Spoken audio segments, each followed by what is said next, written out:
বাংলা নববর্ষ আমাদের সংস্কৃতিতে কীভাবে এলো তা জানতে হলে আমাদের অবশ্যই বাংলা নববর্ষের ইতিহাস সম্পর্কে জানতে হবে।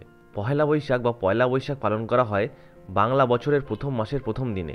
এই বাংলা বছর বা বাংলা পঞ্জিকা কীভাবে এলো, ভিডিওটি সম্পূর্ণ দেখুন। ভালো লাগলে লাইক ও শেয়ার করুন এবং এরকম আরও ভিডিও দেখতে চ্যানেলটি সাবস্ক্রাইব করতে ভুলবেন না। প্রথমে সৌরপঞ্জি অনুসারে বাংলা মাস পালিত হতো অনেক প্রাচীনকাল থেকেই। তখনও আসাম, তামিলনাড়ু, ত্রিপুরা, বঙ্গ, পাঞ্জাব প্রভৃতি সংস্কৃতিতে বছরের প্রথম দিন উদযাপনের রীতি ছিল। তাহলে বাংলা নববর্ষের ইতিহাসে বাংলা 12 মাস কীভাবে এলো আর এর দিন ক্ষণ কীভাবে ঠিক করা হলো?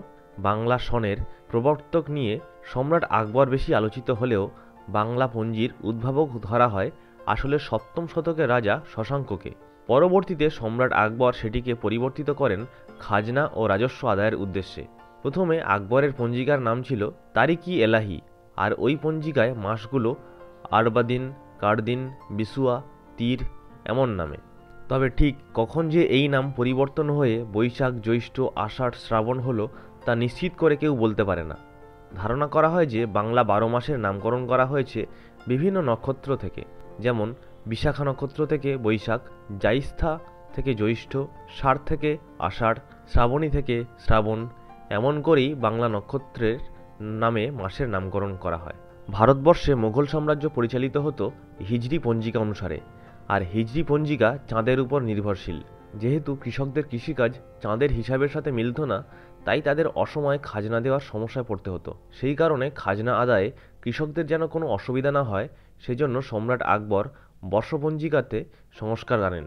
তখনকার বিখ্যাত জ্যোতির্বিদ ও চিন্তাবিদ ফতেউল্লাহ সিরাজি সম্রাট আকবরের উদ্দেশ্যে সৌর সন ও হিজরি সনের উপর ভিত্তি করে বাংলা সনের নিয়ম তৈরি করেন।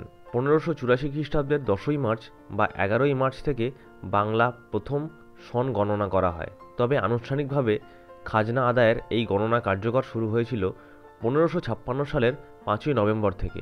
পূর্বে ফসল কাটা ও খাজনা আদায়ের জন্য এই বছরের নাম দেওয়া হয়েছিল ফসলি সন। পরে তা বঙ্গাব্দ আর বাংলা সন করা হয়। তখন চৈত্র মাসের শেষ দিনের মধ্যে খাজনা শুল্ক দিতে হতো কৃষকদের। তাই তখন থেকেই সম্রাট আকবর কৃষকদের জন্য মিষ্টি ও সাংস্কৃতিক অনুষ্ঠানের আয়োজন করতেন। হালখাতার প্রচলনও সম্রাট আকবরের সময় থেকেই ব্যবসায়ীরা করেছে। বাঙালি রীতি মেনে নববর্ষের প্রথম দিনে শিলনোড়ায় কাঁচা হলুদ বেটে তার সঙ্গে নিম পাতাও বেটে তা একটা বাটিতে রাখা হয়। এই দিনে নিম আর হলুদ বাটা দিয়ে স্নান করার রীতি রয়েছে। বিশেষজ্ঞরা বলছেন মরশুমে যাতে কোনো মতেই ভাইরাসের প্রাদুর্ভাব না হয় তার জন্যই এমন পদক্ষেপ। বাঙালির পয়লা বৈশাখের হালখাতা নিয়েও রীতি রয়েছে।